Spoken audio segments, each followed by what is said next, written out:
సిద్ధి వినాయక గణపతి నవరాత్రి మహోత్సవాలని ఎంతో అద్భుతంగా కండక్ట్ చేస్తూ ఈరోజు కార్యక్రమం అనుకోకుండా చాలా షార్ట్ టైంలో ఈ కార్యక్రమం ఏర్పాటు చేశారు. అందుకు మరి సిద్ధి వినాయక ఉత్సవ కమిటీ సభ్యులందరికీ ముఖ్యంగా మరి ఆగం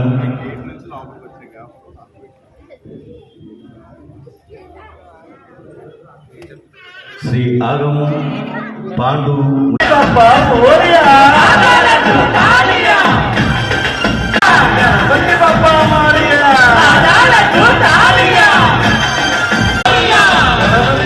Gloria.